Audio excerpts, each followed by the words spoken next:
Hello and welcome to the second video that I have for you guys. My name is Twin Tiger, also known as Tom. And today we're going to be talking about specifically campaign ideas that honestly I personally enjoy, however you may want to use in your campaign. Start with the classic.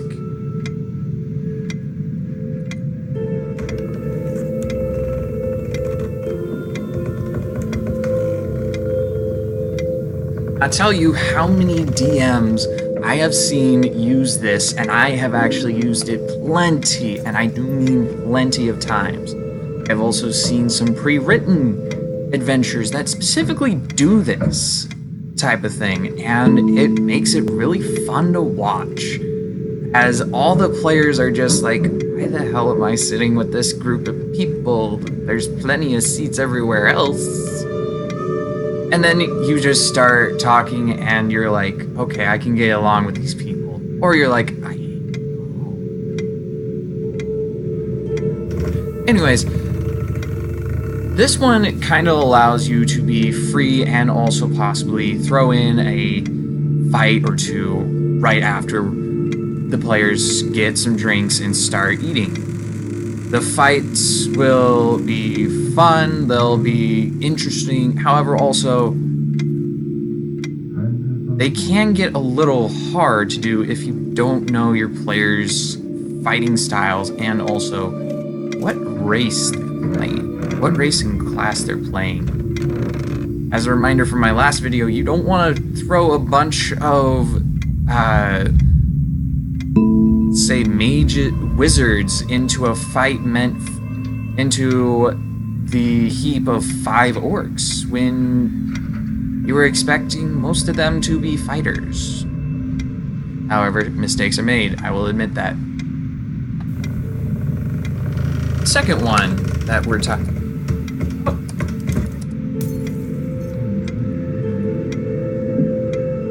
Right, your character has been hired by a local baron to protect him from a yada yada yada, you get the point. Essentially, you're gonna get paid.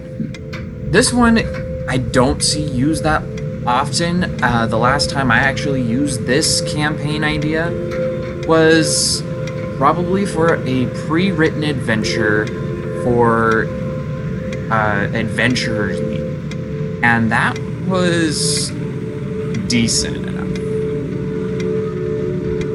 Anyways, the person will give you all the information you'll need and let you know exactly what you need to do. Beyond that, it's up to you what exactly happens. It's up to the characters more like it on what exactly happens. Do they want to actually do this, or do they want to say, no, I want to leave and do something else because I don't like the way this guy looks. Looks? Oh. Anyways, for our third one.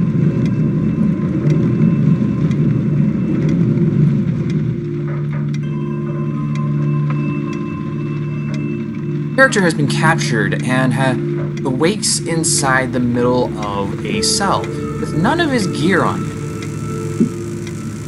Now, I'll be honest, there is some major issues with this specific style of just like the other ones, there are some issues with this one. For example, you told the players that they were going to be starting off at above level 1. So they spend some gold and buy some magical items for themselves. And you essentially just screwed them over by taking away their magical items and forcing them to get some new ones. Players may get a little pissed off at you, but also it allows, if you're doing it for first level characters, it'll allow you to do a lot better and give them some magical items depending on what exactly it is. The advantage is that you can actually throw them all into the same cell and have them introduce themselves together. Unlike Meet Up in the Tavern, where they'll just start staring at each other kind of confused on why exactly they're there. Why they're sitting together and kind of space away and not have a point to get to know each other.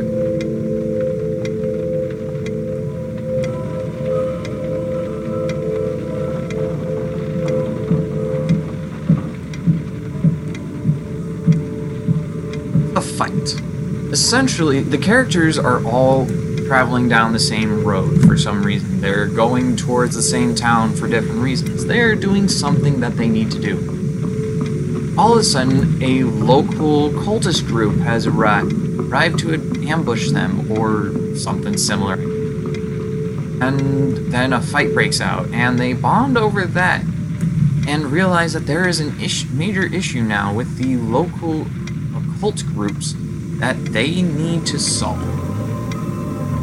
And also probably kill.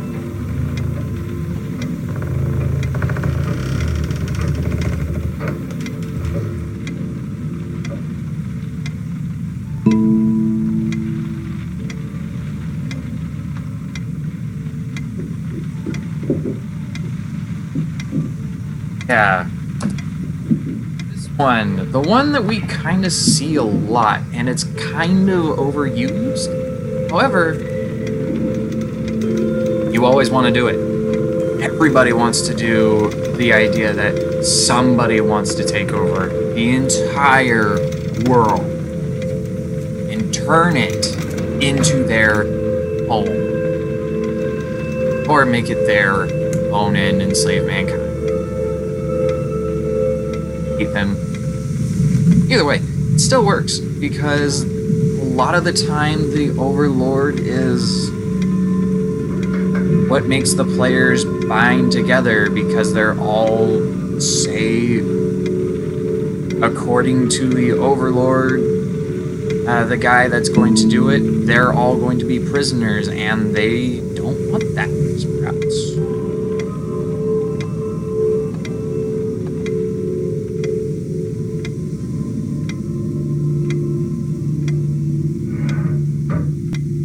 Classic one that I personally believe, at least, corrupts leaders.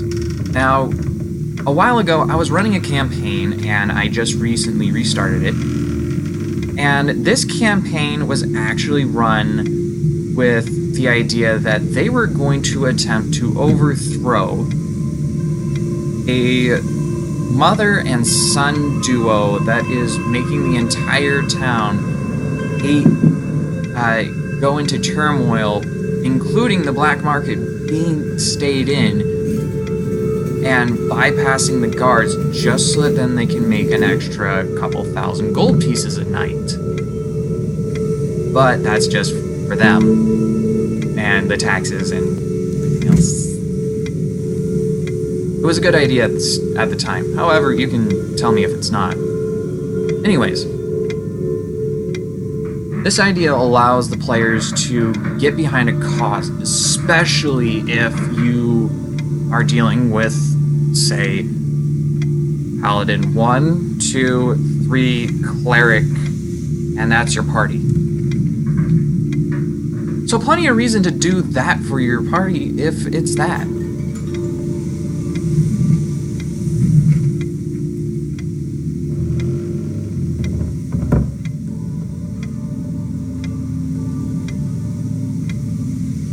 Now this one's I will admit, is kind of misconstrued on the name. Rename Thyself is essentially you lost all your respect, you lost all of your credit, and now you're a wanted man. Let's go and regain all of that by doing a bunch of heroic things that make us look badass. Now, this can be the work of one character who asks for the assistance of the other party members to try and get them back up. And sometimes the party members will say, which in case then you make them wanted only because they're involved with that character. Honestly, I do it about 3 or 4 times myself. Just so that then the party members get along.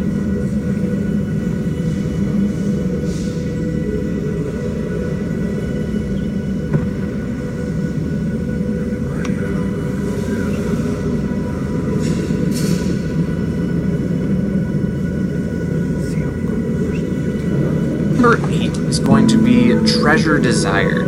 Now this is, say, leading back to the corrupt leaders that are wanting this one magical item that could ruin their entire plans. So they ask for the local adventurers to go out and find the artifact. Or say it's this dark necromancer is looking for a specific skull of an ancient warrior to complete his ultimate skeleton that will help him enslave mankind. Honestly, that's probably combining a few of the ideas that I have brought up here today. And honestly, that one is also okay to use because it's pretty common to see and pretty easy to get your characters involved with because, hey, there could be other treasure that they're gonna find inside the dungeon that you're going into. Alright, now, number 9.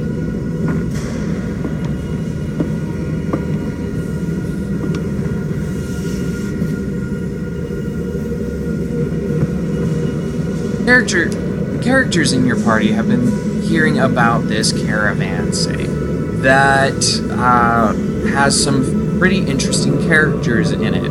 For example, one of the NPCs is an orc bard, and I'm not talking half orc. I'm talking full orc bard. Now, your character one of your players being a, say, Draco, will say, I'm going to want to join this. Just because of the orc. The bard then entices the barbarian who's standing 10 feet away by saying that there's going to be war, battles, and plenty of treasure, which also happens to get the mage that's also standing there. So that's 3 out of the 4 characters that you have there. And finally, you get the paladin to join by saying that they're going to make the world right by doing these things. In all honesty, that's what he thinks, and it's complete bullshit. Only the dwarven leader, who is probably smoking some love root. If you don't know what that is, it's essentially weed that makes you horny. Anyways, these characters will probably say that they want to join, and they'll sign up instantly just for those reasons. However, it may take a little bit more enticing. Say the character is kinda on the fence, however, he's not exactly there. You can give him some more pointers and give him some more ideas on where exactly he should join. And specifically have the orc bard give some... what's the word for it? In 5th edition, it's called persuasion checks. I completely forget what it is for 3.5. It's just slipping my mind right now. Anyways, and for the final idea...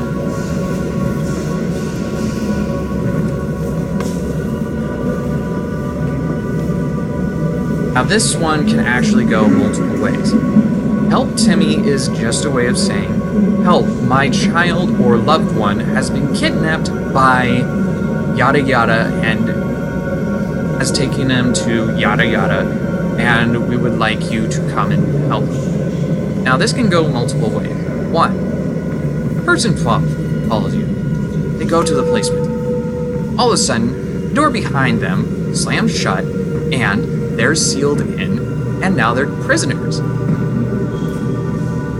Or just because the entire time the creature was actually a demon who was trying to get some more souls for just so then he can summon Demogorgon, or one of the other princes of hell, and try to make things a lot more fun for him. Or the guy can actually be human, or some other innocent looking race, maybe a wimpy dwarf, perhaps. But anyways, they can actually request you to go, and you agree, and they say, please bring him back in one piece. Now, bring him back in one piece does not mean bring back only his arm. You may want to state that they want him alive, so that then you don't accidentally let a gargoyle rip to shreds Timmy. Now, this is kind of important considering the fact that the person specifically hired you to get Timmy alive, and your players accidentally let him die.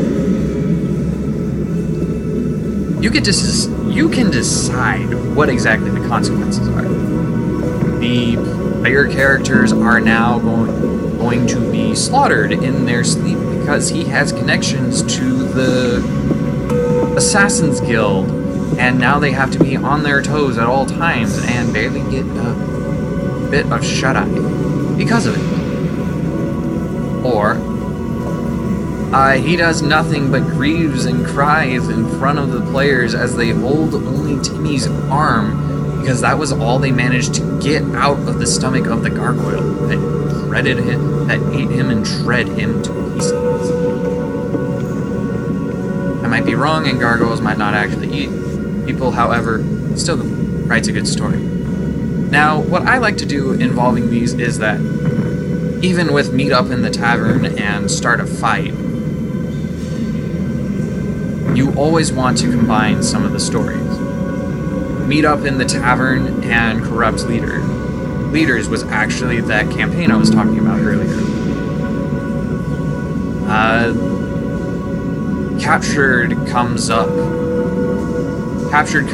and you do help Timmy, and that's the whole reason why they're captured. Even treasure desired and you're hired is essentially the same thing. However, still, you're going to want to incorporate and make things fun and stick to the basics. Kind of want to stick to the basics if your players are brand new. For example, don't go with Monster Manual 5 with an impressively interesting creature that your players will have never heard of. You even stay away from Monster Manual 2 for now. You're just starting out, and honestly, beginner players and DMs should stick to Monster Manual 1, the Dungeon Master's Guide, and the Player's Handbook. Later on, I'll be talking about the other books that are available, and we'll hopefully be able to give you some more information on that. Now, that's pretty much it for now. Go ahead and click like if you enjoyed the video, subscribe, and be sure to play safe. Adios, amigos.